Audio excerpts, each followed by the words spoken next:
नमस्ते। आयुर्वेदा 360 चैनल में आपका स्वागत है। बीएमएस कोर्स में एंट्री होने के बाद जो छात्र हैं उनको एक नया टास्क मिल जाता है, वो है श्लोक को याद करना। जो संस्कृत में हर एक चीज़ को लिखा हुआ है वो एक गद्य रूप में होता है या एक श्लोक रूप में होता है। बहुत सारे एग्जामिनेशन की दृष्टि से श्लोक याद करना पड़ता है, बहुत सारे प्रैक्टिकल के दृष्टि से भी याद करना पड़ता है।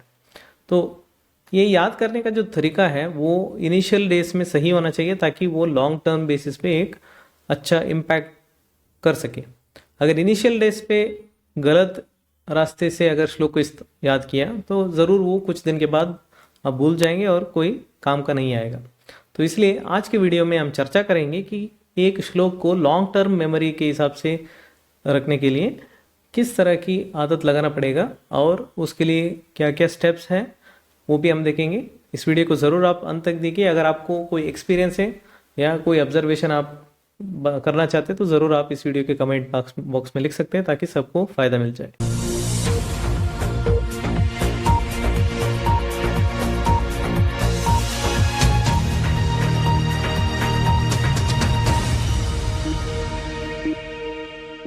तो हमने ऑलरेडी इंडक्शन प्रोग्राम के अलग अलग वीडियोस ऑलरेडी देख चुके हैं। आज हम इस वीडियो को इंडक्शन प्रोग्राम के अंदर भी ले सकते हैं और अन्य जो छात्र हैं first year, second year, third year के अलावा पीजी स्कॉलर्स जो भी है, जो श्लोक याद करने में जिसको मुश्किल लगता है उनके लिए भी ये वीडियो ज़रूर पसंद आएगा। और इसको हम क्यों पढ़ रहे हैं, सबसे पहले ये हमें आंसर देना पड़ेगा। बहुत सारे ऐसे छात्र हैं जो श्लोक को याद करते हैं लेकिन उसका तरीका गलत है, इसलिए जल्दी भूल जाते हैं। या कुछ लोग बहुत मुश्किल से याद करने की कोशिश करते फिर भी नहीं होता। कुछ लोग वैसे पूरा गिव अप कर देते हैं कि मेरे से नहीं हो पाएगा। तो ये सारे रीजंस जो है हमें ये वीडियो बनाने के लिए एक तरह से मोटिवेट किया। और इसमें हम जो चरक संहिता का ही एक श्लोक है उसी में हमें उत्तर मिलने वाला है, उसी को बेस में लेकर हम ये वीडियो बना रहे हैं। तो आचार्य चरक ने 8 अलग अलग तरीके बताए जो स्मृति के कारण है। स्मृति यहाँ पर जो स्मरण शक्ति है, जो रिकलेक्शन की पावर है, वो डिपेंड करता है आपकी स्मरण शक्ति के ऊपर या मेमोरी के ऊपर। अभी उसको हम कैसे बढ़ाएं या उसको हम कैसे एक तरह से स्मृति के लॉन्ग टर्म मेमोरी के अंदर चले जाएं, तो उसके लिए 8 तरीके में हम एक एक को लेंगे और एग्जाम्पल के साथ देखेंगे कि कैसे आयुर्वेद के श्लोकों को भी हम इस दृष्टि से देख सकते हैं। सबसे पहले आता है निमित्त ग्रहणात्। निमित्त का अर्थ होता है कारण। कोई भी कारण को अगर आप ग्रहण करेंगे, ग्रहण करते हैं देखना या एक तरह से ग्रैस्प करना, तो आपको उसके कार्य के बारे में याद आ जाता है। जैसे फॉर एग्जांपल मान लीजिए आपने कोई सीड देखा, कोई एक प्लांट का सीड देखा, तो आपको उसके एक वृक्ष का एक इमेजिनेशन आ जाता है। जैसे आपने बारिश देखा और वहाँ पर धूप भी है तो आपको ज़रूर पता है कि कुछ देर में वहाँ पर एक रेनबो का फॉर्मेशन हो जाता है। तो कोई भी निमित्त या कारण को देख के उसका कार्य के बारे में सोचना एक निमित्त ग्रहण का ये निमित्त ग्रहण का अर्थ है। अभी इसको हम श्लोक में कैसे अप्लाई करेंगे, देखिए जो भी प्रोसीजर होगा, जो भी दवाई होगा, जो भी आयुर्वेद से रिलेटेड जो भी लाइन है वो हम हर दिन इस्तेमाल कर सकते हैं। जैसे कि एग्जांपल है, कोई आपके रिलेटिव या फ्रेंड या पेशेंट जो है अभ्यंग कर रहा है, शिरो अभ्यंग, तो शिरो अभ्यंग किसी को करते हुए आप देखेंगे तो अगर आप उस टाइम शिरो अभ्यंग के गुण कर्म के बारे में एक बार श्लोक को याद करेंगे, एक बार अपने मन में याद करेंगे, तो आपको 1-2 वर्ड मिस हो सकता है, 1-2 शब्द आप इनिशियल वर्ड मिस हो सकते हैं, लास्ट वर्ड मिस हो सकता है, बहुत सारे ऐसे कठिनाइयाँ आ सकते हैं। लेकिन आप उस दिन बुक देके नेक्स्ट डे दोबारा उसको देखें, किसी और पेशेंट में आपने शिरोअभ्यंग करते हुए देखा, दोबारा आपने रिसाइट किया। इसका मतलब लगातार 7 दिन 10 दिन जब आप इस तरह की प्रैक्टिकल लाइफ में कोई भी निमित्त को देकर उसका एक्शन या उसका गुणकर्म के बारे में सोचेंगे तो ज़रूर वो श्लोक लॉन्ग टर्म मेमोरी में चला जाएगा। 15 दिन के बाद किसी पेशेंट में आप बिना बुक देखते हुए इजीली बोल सकते हैं कि शिरो अभ्यंग का गुण क्या है। सिमिलरली कोई पेशेंट है, कोई फ्रेंड है, रिलेटिव है जो हमेशा एक तरह से सेडेंटरी लाइफस्टाइल फॉलो कर रहा है, तो आपको पता है कि इस तरह की लोग जो है आगे जाके प्रमेय जैसे व्याधि से पीड़ित हो जाता है। आस्या सुखम स्वप्न सुखम, इस तरह से श्लोक आता है प्रमेय का निदान।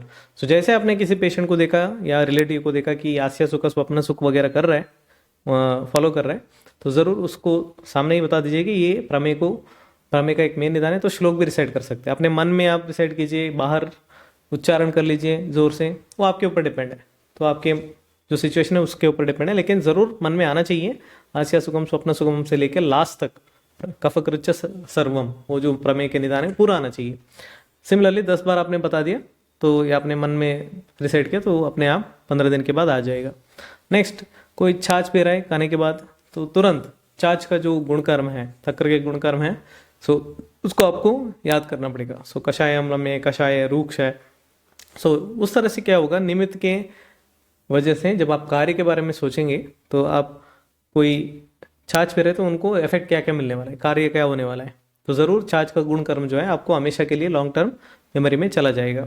सेकंड रीज़न है या क्राइटेरिया है स्मृति का, वो है रूप ग्रहणात्। रूप ग्रहणात् का मतलब है आकार ग्रहणात्। कोई भी चीज़ को आप देखते हैं सामने से तो उसी का एक मेमोरी आना। फॉर एग्जाम्पल आप कोई जंगल में चले गए, वहाँ पर एक गाय जैसे एक एनिमल मिला, उसको देखते ही आपको गाय का याद आ जाता है जो आपके घर पे है या आपके रिलेटिव के घर पे है, अभी आकार की वजह से, तो ये आपको याद आ गया। अभी ये स्मृति का एक कारण है, रूप ग्रहणात्। आयुर्वेद में या श्लोक में हम कैसे अप्लाई करेंगे, मान लीजिए कोई पेशेंट आए आपके पास कि मुझे बता रहे कि मुझे सांस लेने में दिक्कत हो रही है, सांस फूल रहा है, तो आपको तुरंत मन में आएगा कि आजकल के टाइम पे तमकश्वास एक कॉमन डिसीज है जहाँ पर ये सिम्टम देखने को मिलता है।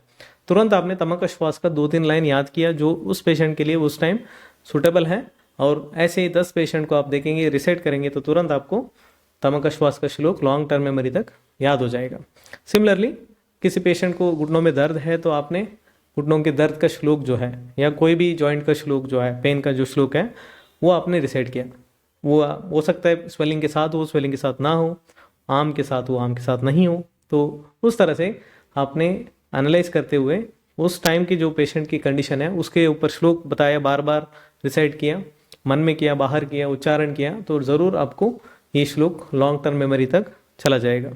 सिमिलरली कोई भी सर्जन हो सकता है, कोई ईएनटी सर्जन हो सकता है, उनके भी अलग अलग डिसीज होते हैं। जैसे फॉर एग्जांपल कोई भी ऑब्स्ट्रक्शन करने वाला है स्क्लेरा के ऊपर, कोई एक्स्ट्रा ग्रोथ है, प्रोजेक्शन है, तो उसको हम अर्म के नाम से जानते हैं। तो अर्म के पेशेंट देखते ही अर्म का श्लोक रिसाइट करना, तो ये एक तरीका है एक श्लोक को याद करना। इससे क्या हो रहा है, ये सिर्फ आपके मेमोरी को नहीं बढ़ा रहे, एट द सेम टाइम कौन से सिचुएशन में कौन सा श्लोक वहाँ पर आना चाहिए ताकि उसका इस्तेमाल हो जाए, वो भी आपको साथ ही साथ हो रहा है। Means it is also applicable in the practical life, मतलब प्रैक्टिकल लाइफ से ही ज़्यादा आपको काम में आने वाला है। उसके बाद थर्ड पॉइंट है सादृशात। सदृश का मतलब है सिमिलर, देखना एक तरह से। फॉर एग्जाम्पल यहाँ पर आप देख सकते हैं जैसे पिता है वैसे ही जो ऑफ स्प्रिंग है देखने को मिलता है। ये आजकल के टाइम पे भी प्रचलित है, वैसे पहले भी था, अभी भी है और आगे भी रहेगा। तो ये सदृश की वजह से सादृश्यता। तो आयुर्वेद के श्लोक में कैसे अप्लाई होगा, अब मैंने आपको पहले ही कहा था, रूप ग्रहण के संदर्भ में एक पेशेंट का लक्षण देखते हुए आप उस लक्षण को याद कीजिए, रिसाइट कीजिए। अब उस रिसाइटेशन के बाद आप डिफरेंशियल डायग्नोसिस के बारे में सोचेंगे कि अन्य बीमारी में कौन सा अन्य बीमारी में वो सांस फूलने का दिक्कत हो सकती है। तो आपके मन में आ सकते हैं कास हो सकता है, कफज कास हो सकता है, वातज कास हो सकता है, ये क्या हिक्का हो सकता है, ये कोई पांडु रोग भी हो सकता है। अलग अलग व्याधि में श्वास एक लक्षण हो सकता है।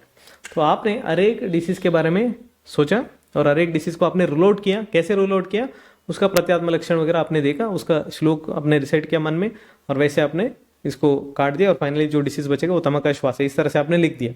तो एक ही सिचुएशन में आपने 4-5 श्लोक को रिसाइट किया, तो हर बार जब पेशेंट कास को लेके आएगा, श्वास लेके आएगा, ये श्लोक आपको रिपीटेशन में आपके मन में बैठा रहेगा और लॉन्ग टर्म मेमोरी में चला जाएगा। प्रैक्टिकल एक्सपीरियंस है। तो नेक्स्ट है, जैसे मान लीजिए कोई मेडिसिन आप प्रिपेयर कर रहे हैं और उसका श्लोक पढ़ रहे हैं, फॉर एग्जांपल त्रिभुवन कीर्तिरस का श्लोक आप पढ़ रहे हैं, तो वहाँ पर इंगुलम च विषम योषम, इस तरह से श्लोक शुरू होता है। अब इसी तरह के श्लोक जो है स्टार्टिंग वर्ड्स आनंद भैरव रस में भी मिलता है, जो आपने शायद पहले बनाया होगा। तो जब भी आप एक लाइन देखेंगे, अगर सिमिलर लाइन की कोई दूसरा श्लोक है तो उसको भी आप तुरंत याद कीजिए।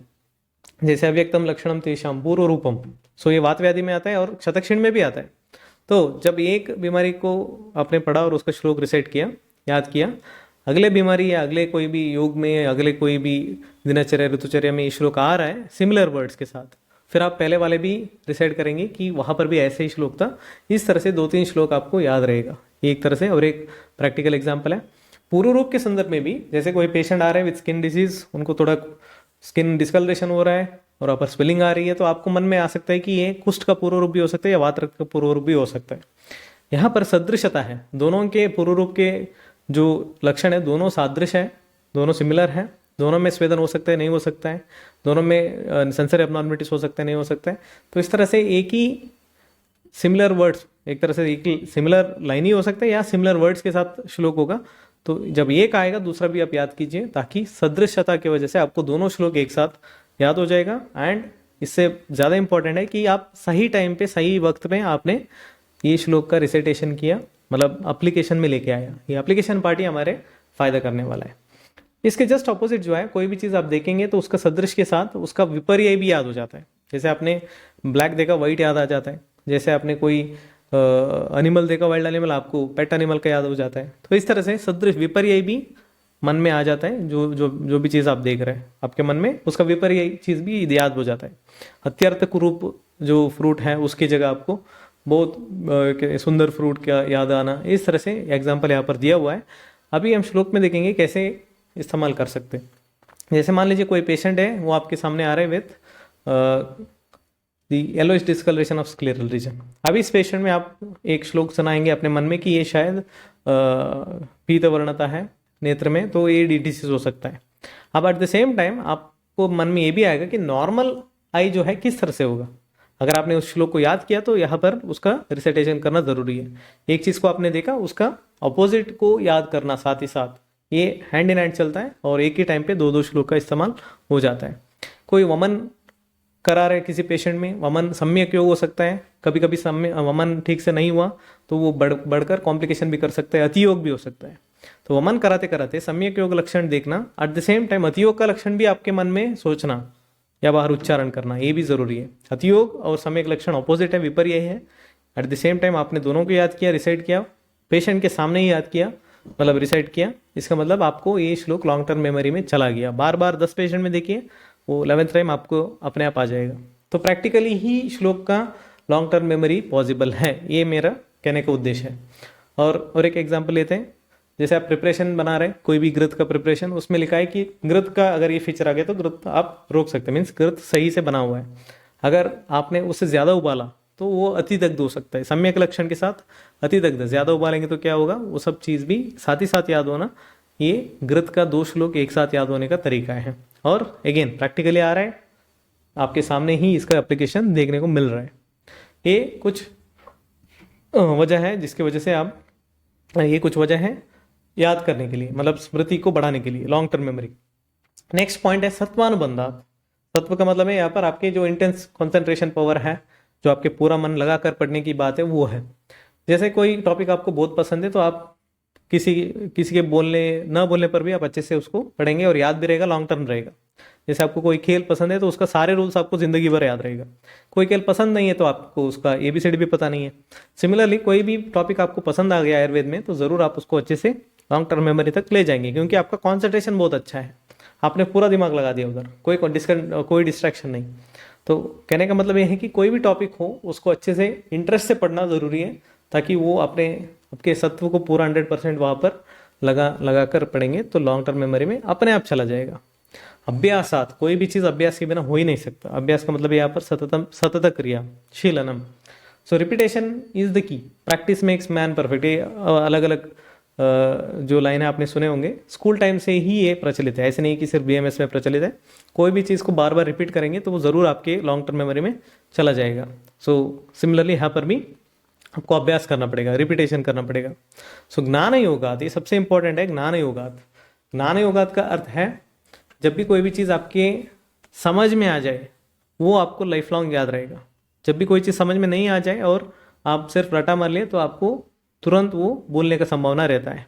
सो यहाँ पर ज्ञान योग का मतलब है उसका उपपत्ति, मतलब उसका पूरा समझने का जो तरीका है वो अपनाना पड़ेगा, ताकि श्लोक के हर एक शब्द जो है, एक श्लोक है उसको स्प्लिट करो, उसका हर एक शब्द को देखो, उसमें कौन सा नॉन है, कौन सा प्रोनाउन है, कौन सा विभक्ति में, कौन सा लिंग में है और उसका पूरा अर्थ क्या हो सकता है।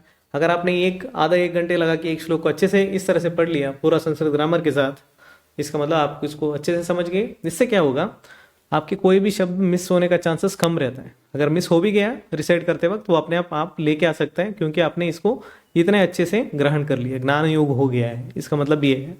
और लास्ट वाला है पुनः श्रुता, बार बार सुनने का। सो ये कंपलसरी है, आपको कोई गाना 10 बार सुन लिया तो 11 बार 11th टाइम जो है आप खुद ही उसका गाने को गा सकते हैं। क्यों? क्योंकि बार बार आप सुन रहे हो। पहली बार लिरिक्स आपको कुछ समझ में आया, सेकंड टाइम कुछ और आया, थर्ड टाइम कुछ और आया, फोर्थ से आप खुद गाना शुरू कर दिया, कुछ गलती हो सकता है, फिफ्थ सिक्स सेवन्थ एट्थ, इस तरह से 10 बार के बाद आप पूरा गाने को अच्छे से सिंग कर सकते हैं। अगर आप सिंगर है तो मेन सिंगर जैसे ही गा सकते हैं। रीज़न क्या है? पुनः श्रुतार्थ। पुनः श्रुतार्थ बार बार सुनना ज़रूरी है। इसके लिए एक ही रास्ता है, आप जो भी श्लोक याद करेंगे उसको एक रिकॉर्डिंग कर लीजिए और बार बार उसको सुनते रहिए। जब भी फ्री टाइम में कुछ और काम कर रहे हैं तो वो आपके लॉन्ग टर्म मेमोरी में चला जाएगा। हमारे चैनल में भी बहुत सारे वीडियोस हैं जहाँ पर श्लोक उच्चारण का है हर एक अध्याय का, तो उसको भी आप बार बार देख सकते हैं जो आपको याद करने के लिए दिया गया है। तो अभी पूरा इस वीडियो का जो उद्देश्य ये है कि आपको एक श्लोक बुक को रखना ज़रूरी है। श्लोक बुक में जो भी श्लोक आप याद करेंगे उसको पहले लिखना होगा अच्छे से, बिना मिस्टेक के साथ, और वो श्लोक बुक आपके साथ ही रहेगा आपके बैग में।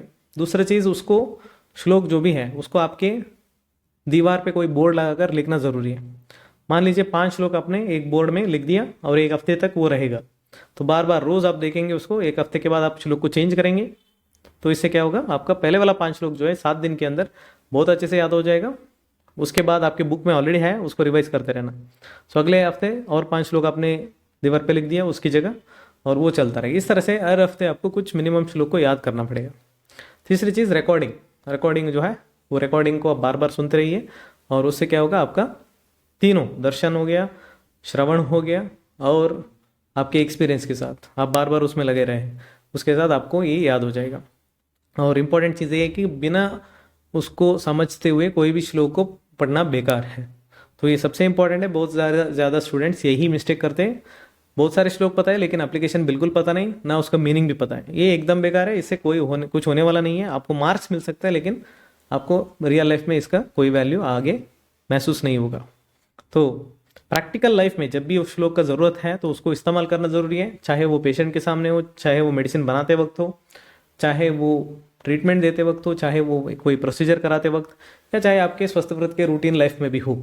तो हर एक जगह जहाँ पर भी एक श्लोक का इस्तेमाल करने का मौका मिले, ऐसे नहीं कि मौका नहीं मिलने पर आपको करना है, जहाँ पर भी मौका मिले उस श्लोक तुरंत याद कीजिए, क्योंकि आपने अच्छे से इसको दिमाग लगाया और मन से पढ़ा तो वो अपने आप याद हो जाएगा। बाई चांस याद नहीं हुआ तो 1-2 बार मिस हो सकता है, लेकिन तीसरी बार ज़रूर वो आपके लॉन्ग टर्म मेमोरी में चला जाएगा। तो ये एक चीज़ याद ध्यान रखिए, मिस हो सकता है लेकिन 3rd time 4th time 5th time वो एक स्टूडेंट के ऊपर डिपेंड है, उनका IQ कैसे है, उनका कैपेसिटी कैसे है, तो उस हिसाब से चेंज हो सकता है। लेकिन जो रेगुलर अभ्यास करेगा और उनकी सामर्थ्यता के हिसाब से अभ्यास करेगा, उनको श्लोक हमेशा के लिए याद रहेगा। ये यहाँ का इस वीडियो का एक तरह से कंक्लूजन मान सकते हैं।